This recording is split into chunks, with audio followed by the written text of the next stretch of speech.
So this video is gonna be the raw truth about my life story. I'll be sharing with you guys my ups and downs, my highs and lows, my breakdowns and breakthroughs, and it'll be all completely honest. I'll be sharing every detail, how I felt, the negative experiences that I had to go through, that I'm still dealing with, and that still affect me on a day-to-day basis. So it all started when I was very young, age of 4, 6. I was always the bully. I was always the kid that used to go up to everybody, get into fights, troublemaker. Teacher hated me, and that came from insecurity, at a very young age. And I'm being straight up. So at the age of 10, traveled to Canada, and I never fit in, never. So there I was an outsider. People judged, people criticized, people pointed fingers, people made fun at how I talked, how I dressed. So all that I wanted to do was to fit in. I wanted to be like them, to be accepted. And I think a lot of people can relate to this. And I'm speaking right now fully from the heart, not hiding anything. Try to fit in. I changed the clothes I wear, tried to talk differently to try to fit in, try to act differently, think differently, do everything differently just to try to be someone else, not me. Very young, age 10, didn't have many friends, always became obsessed, driven to become a professional football player.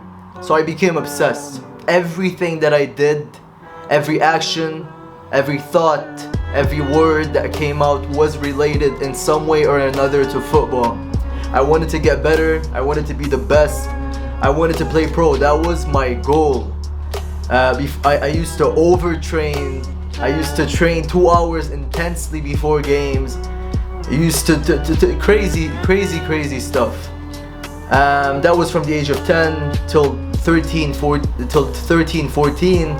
Came back to Lebanon. And then also there, same thing. I was back in my home as an outsider. Friends, didn't have many friends at first. Was always kind of the outlier, that person that didn't fit in, that was different. And I still had that obsession towards football. That obsession didn't go anywhere. Everything that I did, every action was to get better at football, to go to be professional. So what happened next was age 14. I was still kind of a person that was that troublemaker also. I was a bit, not as much as before, but I was still kind of a troublemaker. I was still that guy that used to make fun of other people for how they looked, how they think, for things they couldn't control. And I was a very negative person. Age 15, that's when one of the most negative and positive experiences happened in my life. Age 15, I remember this moment very vividly. I was in class and I had made a couple of friends, and which was weird because those friends started bullying me in a way, and I took it very personal. They started making fun about the way I looked. They started making fun about how skinny I was. Started making fun of my nose. And when that happened, I remember very clearly, I just started crying, like literally crying. Came back home and had one of those very dark cycles of, you can call it depression, or a very dark place, and dark thoughts, sick thoughts. That moment, after that day, I was never the same. My self-image was broken, self-esteem was shattered to pieces, and I was broke from the inside. Hated myself, couldn't see myself in the mirror, because I just hated the way I looked. And from that point on, I just put on a fake persona. Started developing coping mechanism, defense mechanism, starting putting on that very angry face the whole time, throughout the whole day, since I woke up till I went to bed. And that was kind of a defense mechanism to show to everyone around me that, look, don't fuck with me. And that was a sign of insecurity from within. So I put on that face the whole time, that angry face, that pissed off face. Everyone would look at me, why are you pissed off? Why are you angry? I would say I'm not angry. But it became a habit. It became, I wasn't doing it on purpose anymore. It was kind of there. And people would think that I was actually pissed. I wasn't pissed. It was like a defense mechanism. And everyone would ask me, why are you pissed? Why are you angry? Why are you so... And they didn't know. They didn't know that it all came back to that moment where I got bullied for the way I looked, for people telling me I'm ugly. And that just affected me on a whole nother level. It's very hard that one day you were the bully and you bully people and you think you're strong, you think you're powerful, you think that you're the man, you're the dominant person. And being on the other end, being the bullied, makes you realize how much of a piece of shit you were before. And that feeling is not a good feeling to have. You can trust me on this. So after that point on, very low self-esteem, confidence started to become shattered. I used to train, still training football, became even more obsessed because that was kind of my way out. That was kind of my way to escape all that pain that was inside of me. That insecurity, that low self-esteem, low self-confidence, that was my way to escape it. People didn't know that. They would tell me, why do you train so much? Why the fuck do you train so much?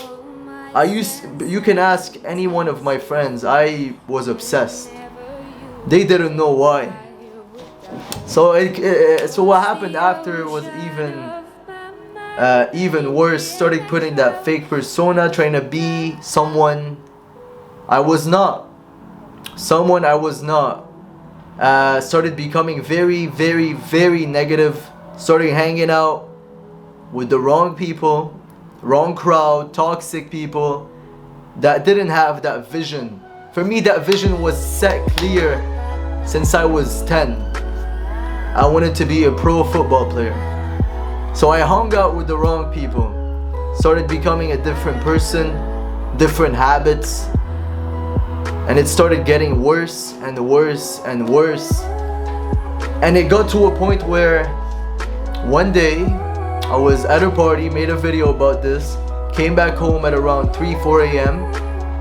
and stood there, and I realized that I wasn't happy. It wasn't just that I wasn't happy, I was literally to the point where I was depressed. And I had to assess what is going wrong with my life. I had to be completely raw with myself, look myself in the mirror. Why the hell am I so broken? The thing that also still affects me till now is my self-image, the way I see myself. Right now, I'm still healing. I've healed a lot compared to before. It's not even comparable, but I'm still healing.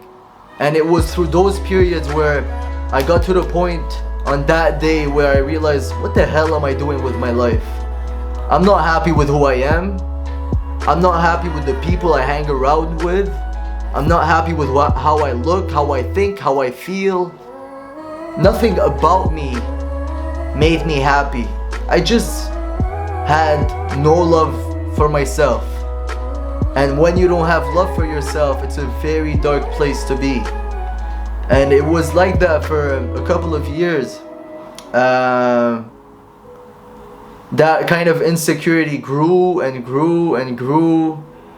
And on that day, where I came back home at 4 a.m., I decided that I had enough. I just couldn't keep living that way.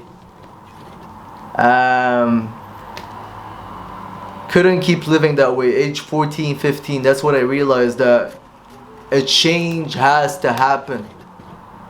So I kept up my positive habits of training at the gym before school, training football, but I started doing more. I knew something had to change up here. It wasn't in the physical, it was up here. And I guess that's where the name Mentally Great comes from. It comes from the fact that it's about your mentality. It's about your mental game. Life is a mental game. When your mental is on point, your life is on point. So what happened next, age 14, 15, started building that self-love, self-respect, self-confidence. Started slowly but gradually building that thing. So at age 15, started reading books, meditating, doing yoga, all those positive habits, and I started seeing slowly some improvements. Small improvements, but worthy improvements. 15 till 18 were kind of years where I was maturing. I was still insecure to a certain extent, but I was improving, and that was what's important. I was still insecure, but every day I knew for a fact that I was improving. I was setting goals for myself, getting out of my comfort zone, doing all those things to improve myself. Age 18, decided I wanted to travel to the UK. So I came to the UK, and the only goal was still to become a professional football player. That was the goal since I was 10. Still was. That's the only reason why I came to the UK, to play professional. I didn't care about university, didn't care about my studies, didn't care about getting a diploma, didn't care about getting a job. That was my goal. So came here to the UK, and that's where the real shit happened. Came here,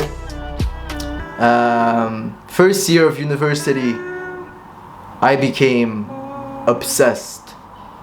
And that came from a book that's called Can't Hurt Me by David Goggins. Read that book, became laser focused. Literally, no friends, no parties, no entertainment, no Netflix, no social media, nothing. Nothing. The only focus was to become 10 times better than who I was a week ago, a day ago. That was the only focus. For 6 months when I came to the UK, I had no friends. I used to live in a dorm, and I had 6 flatmates. 5 of them were girls, 1 a guy. Literally didn't know their names for a year. That's how obsessed I was. I didn't go to any party, any event, nothing. I was full on obsessed with growing, with getting out of my comfort zone, and just seeking that greatness inside of me, that potential that I know, I always knew I had more inside of me. And I think every single one of us knows that inside of us, deep down, we have something. We have greatness in something. And I always knew that. From a very young age, I felt like I was different. Mindset different. Habits different. Personality different. Identity different. And every single one of us has that thing inside of us. But it's distractions that just don't make you realize how much you have it inside of you. It's your belief system that tells you you're not good enough, you will never make it. And that's something very important, because that voice, there's two kinds of voices. There's the average voice, that voice that is always telling you, calm down, man, stay in bed, hit the snooze button, go eat junk food, go work out with music, go chill, man, chill. And there's that other voice of greatness that says, get the fuck up and go for a run. Get up and work on that project you always wanted to work on. There's that voice that tells you, go up and talk to that girl. But there's that other average voice, bitch voice, that inner bitch that Joe Rogan talks about, that tells you, nah man, nah, don't do that shit, that's uncomfortable.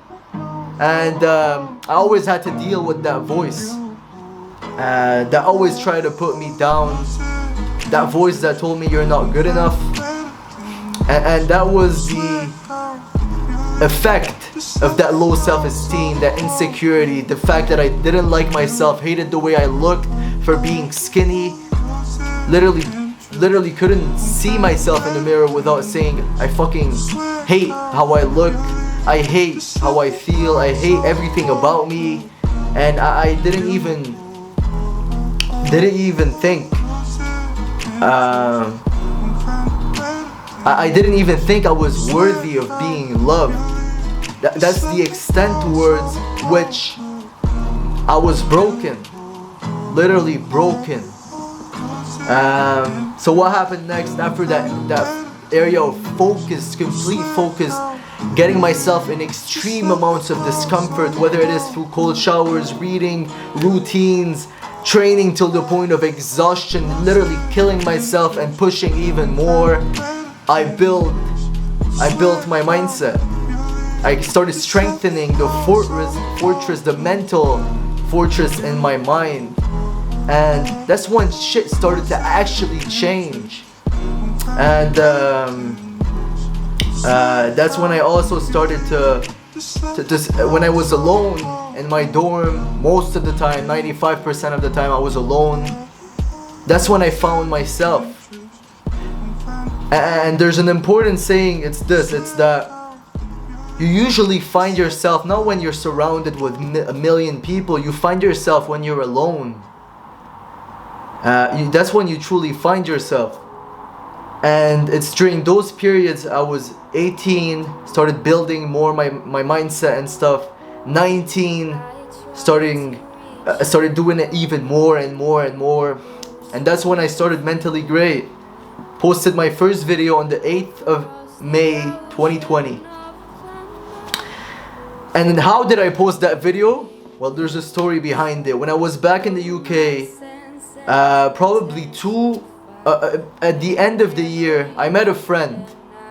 A friend of a friend. I had maybe one friend there.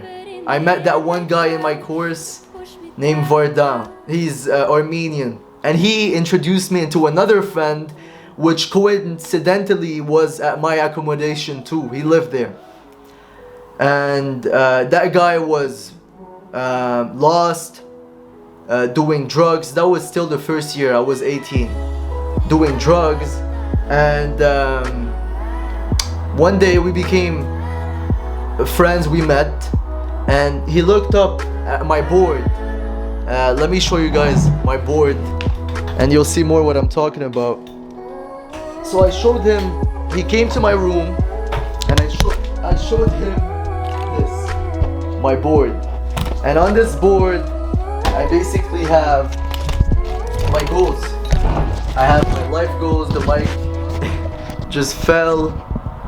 Okay, I have my yearly goals and the things I really want to achieve short term.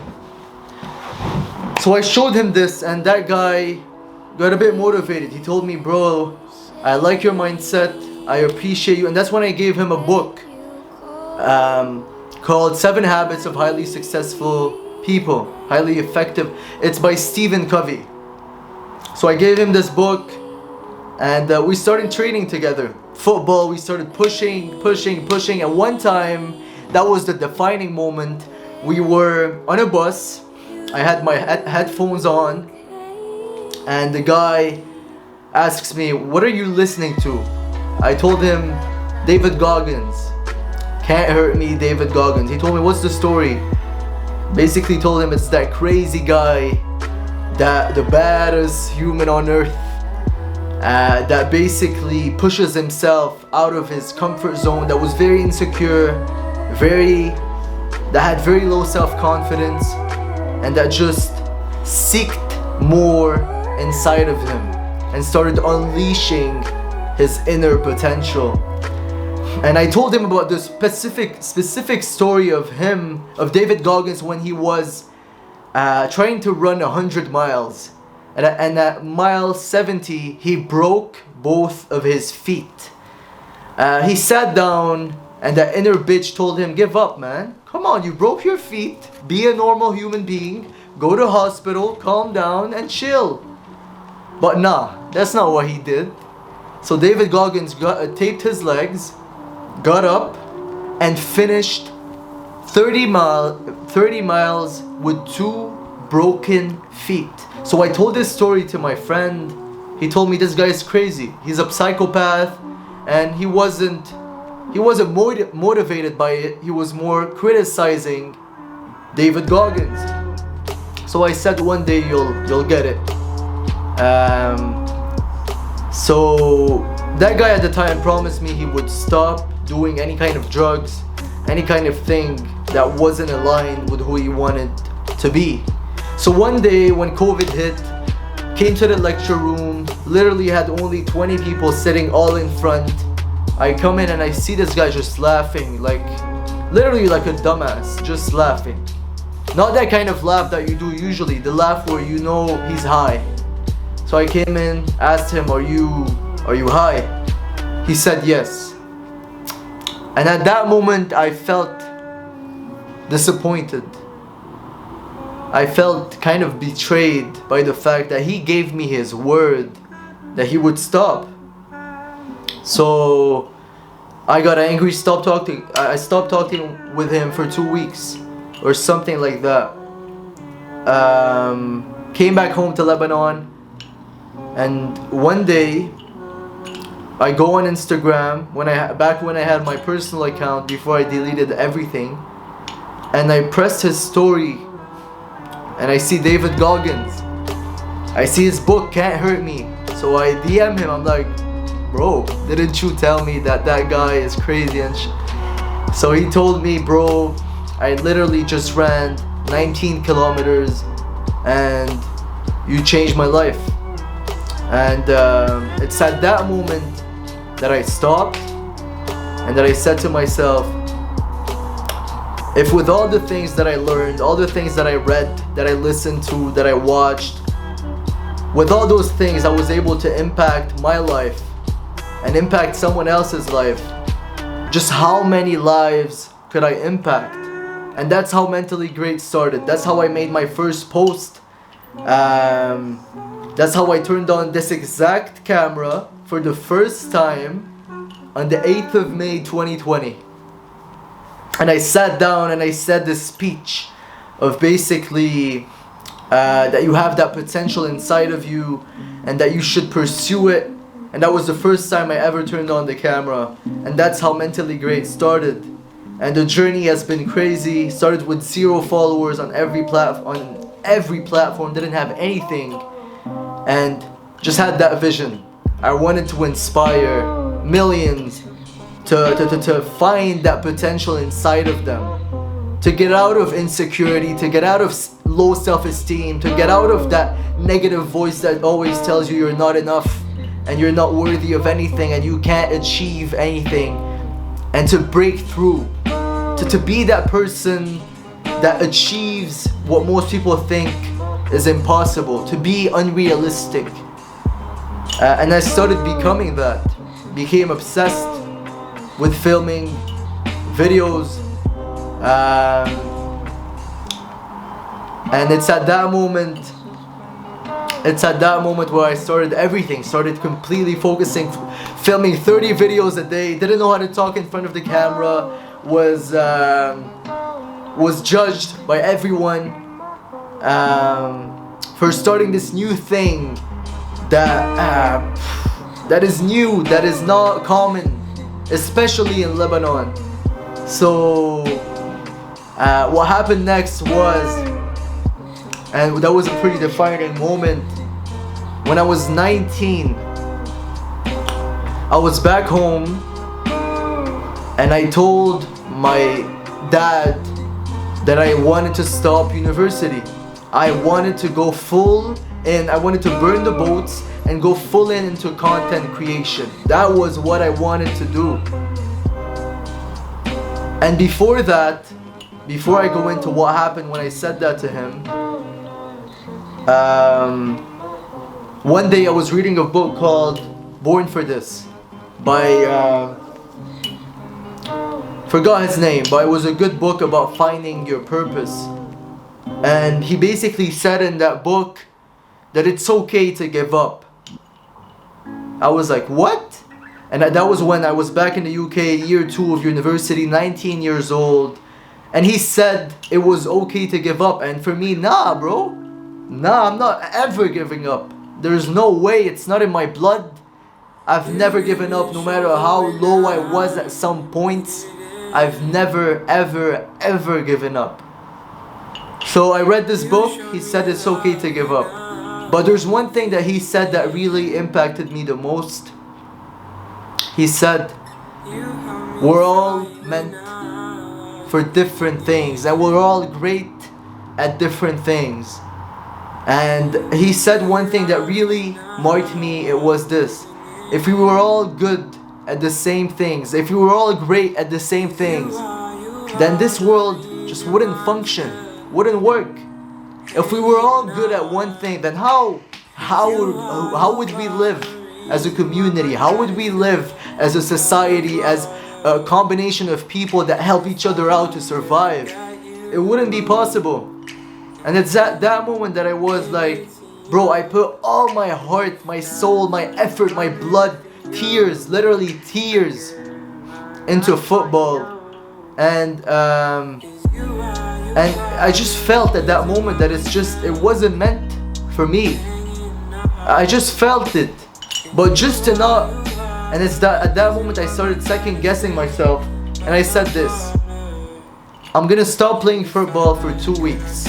Okay? I wanted to see if football was just a habit, or if it still was a passion of mine, something that I loved, that I pursued with compassion, and that I was really passionate about. So I stopped for 2 weeks. Didn't touch a ball, because I'm obsessed. If I touch a ball, I'm gonna start training again. I didn't touch a ball, didn't go training, didn't do nothing for 2 weeks. After those 2 weeks, I realized one thing. Realized that it was a habit. I didn't love it anymore. I wasn't compelled to play again. So that's when started having thoughts about Mentally Great, more and more and more, to invest more into it. So I started investing more. Started making more videos, started making more posts, and I wanted to build a huge community of people that just got in together and that rose to become their best versions possible. That was the goal since day one. If you follow this account, if you're an OG, you know this. So a lot of stories happened in between. Got to talk to Gary V. Got to do many crazy things that most people would say are unrealistic.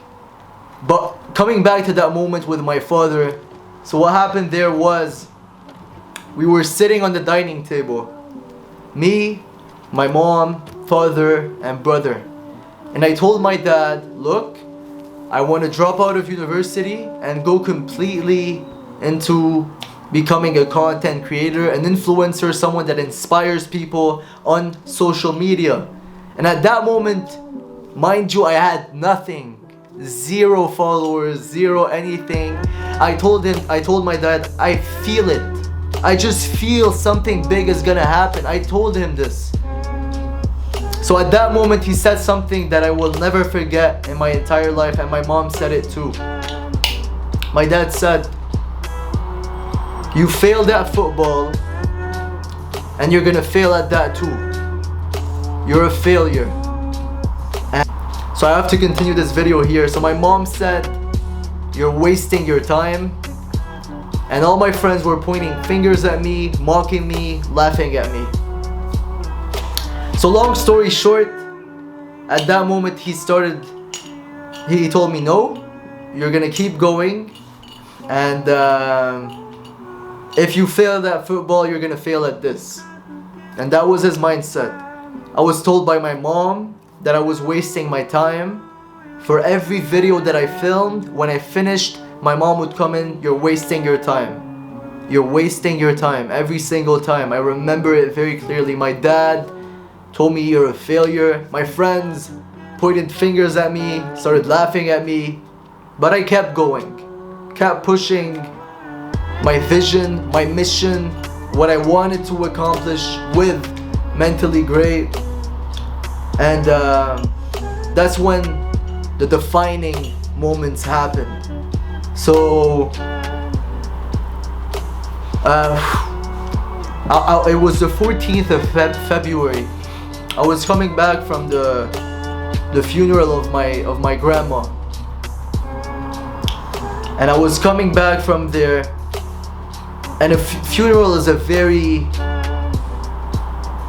awakening experience, because it makes you realize that, look, you're not guaranteed to be here tomorrow. You're not guaranteed to wake up. And it wakes you up, that experience. It makes you realize that, bro, don't take that shit for granted. Don't take it for granted that you woke up today, that you were able to breathe, that you're able to walk, that you're able to eat and have a roof over your head. And it wakes you up. Got back home, took big pieces of white paper, stuck them on a big wall, literally 6 of them like this, and put up that huge, what seemed to be a huge goal.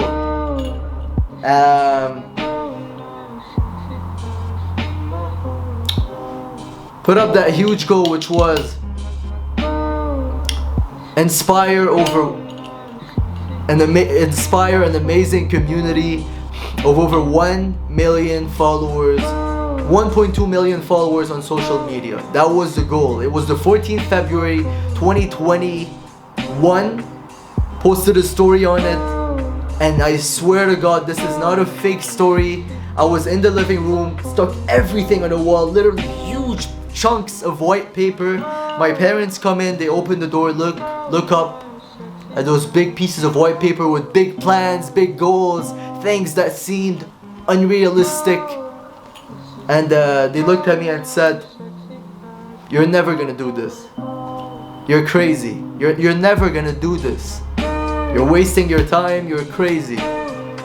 I said, okay, I'm used to this. Since a very young age, I'm very used to my parents and people around me telling me I can't do something. So my mindset was, alright, you'll see. I'm gonna keep going and you'll see. It wasn't to prove them wrong, but I'm gonna keep going. It wasn't my motivation to prove them wrong, but it was like, okay, I'm gonna keep going. So at that moment, that's when I committed. That's when I made the decision that no matter what happened, I was going to achieve that goal. And whatever goal you have, there's a defining moment where you say, no matter what happens, no matter what challenges, obstacles I face, I will, I must, and I can achieve this. And it was a non-negotiable thing. I was going to achieve it no matter what. And I took my phone, started recording stories saying I'm gonna achieve 1 million followers in less than a year. And people looked at me and said, what? Like I'm a crazy person or something. And I was like, you'll see, mark my words. I said mark my words more than 100 times. Mark my words. At the end of this year, I will have inspired 1 million people. I don't want people to go through the shit that I went through. So my only mission was to improve 1 million lives in a year. That was the goal. Improve 1.2 million lives in a year. So started taking content more seriously. Started becoming obsessed started having an attention to detail, upgraded my camera, my mic, everything. And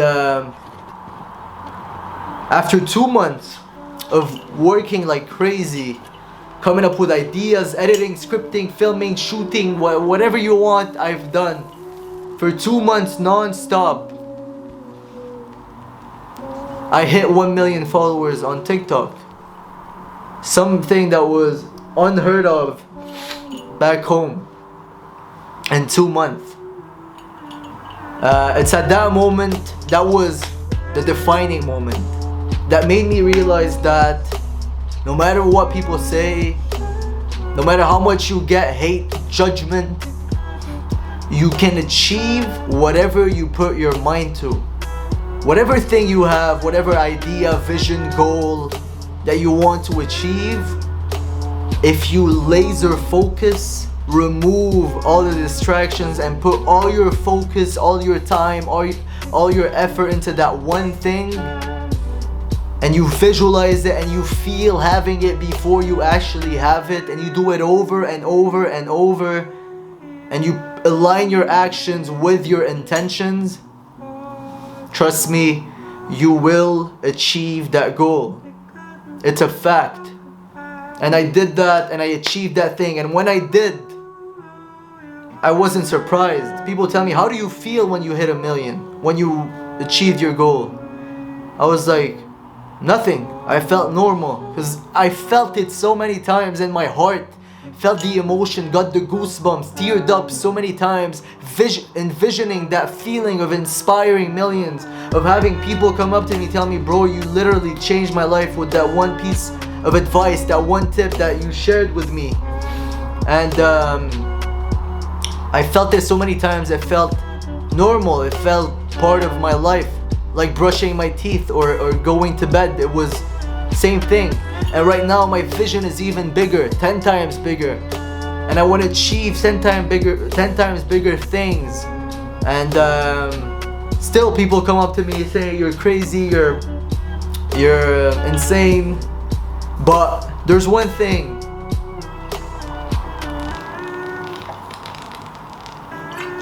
There's one thing about me, is that I know that those defining moments, those moments that when I look back look very dark, that moment when I got bullied, that moment where I was left out of every single thing, where I didn't fit in, where I was that outlier, those moments where it feels dark, those moments where you feel like, bro, I don't feel good. When you're in depression and when you're feeling anxious, stressed, these are the moments that define you. These are the moments that build that mindset, and that's why I named it Mentally Great. It wasn't on purpose. It wasn't because it sounds good. It wasn't because it's catchy. It's because it's everything in life to be mentally great. If you're not mentally great, then life becomes hard. And to become mentally great, you have to grow. And to be able to grow, you have to be in discomfort. And to be in discomfort, you have to do it every day as a habit, as something that you do in your rituals every morning and throughout the day. And for me, that was what I wanted to share. That's where Mentally Great started from. And I've been blessed to have inspired so many people, to have received so much support and love for doing what I do. And I know sometimes it's cringy, sometimes I make videos that kind of are not in my type of style, but these are the minorities. Most of my videos, I always provide value, provide inspiration, tips, motivation, and my goals have gotten even bigger. My goals have gotten massive, 10 times what they were before. I want to inspire. My next goal, my next mission is to inspire over 15 million people, and you can mark my words that I'm gonna make it happen. Mentally Great is gonna be a global community of personal development, #1 in the world. I want to grow my community on YouTube to 1 million subscribers. and I'm gonna make it happen no matter what. No matter what the deadline is, it's gonna happen. And that was a quick story of my life and everything that's happening. I'm still healing. I'm not perfect. I'm still going through stuff. So no matter what, I don't want you to think that I'm perfect, because you see my videos. I'm not perfect. Sometimes I do stuff. Sometimes I do shit that just doesn't align with who I want to be, and it happens. Sometimes I don't feel good. Sometimes I feel anxious. Sometimes I feel depressed. Sometimes I feel stressed. But the thing is that those times, those breakdowns, are what create the breakthroughs. One thing that I forgot to mention that is super important is that before I decided to fully commit to Mentally Great, I was in a depressed rut. I was literally sitting all day on my phone in a depressed state. Didn't have no energy, staying in bed all day scrolling. I just felt like shit. That was before I started committing towards Mentally Great. And after that breakdown, throughout, I don't know how I was able to read a book called Awaken the Giant Within by Tony Robbins, and he talked about limiting beliefs. And that's when a tick happened where I was like, this is gonna happen no matter what. And I committed to inspiring 1 million, set the goal, aligned my actions, believed, trusted, let go. And that's when the breakthrough happened. So if you're going through a breakdown, if you're going through anxiety, stress, depression, there's a breakthrough that's coming. Trust me. It's preparing you for something bigger. And I can tell you this from experience. So right now, for the past month or so, it wasn't easy. I was going through stressful times, even if I don't show it. But right now I decided to speak about it because I just had this feeling that I had to say what's on my mind. I had to say how I feel. And these past few months, I don't talk about it to my friends. I don't talk about it to my family. I didn't feel that good. Why? Because I just didn't. I wasn't doing what I loved as much as I used to. My vision got blurry, and I just lost track, and that's why.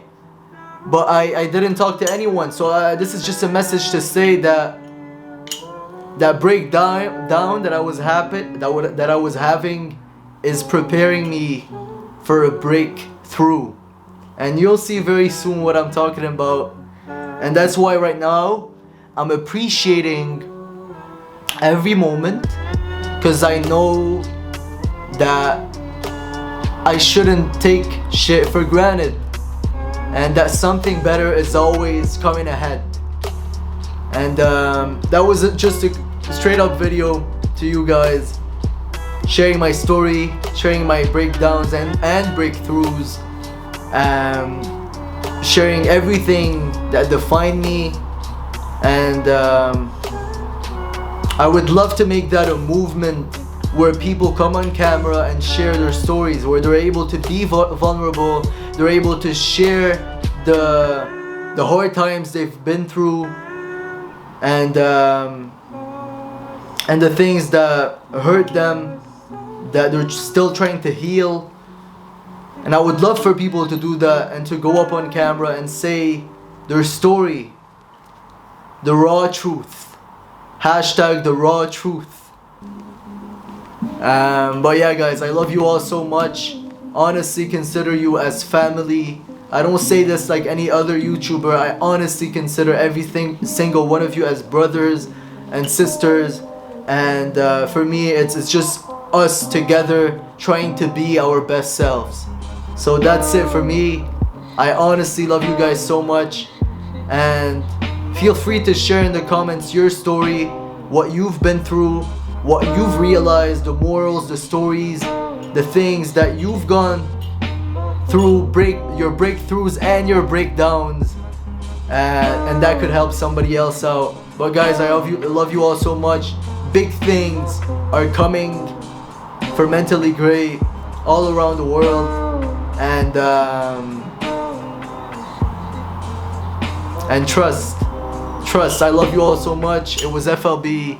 Peace out.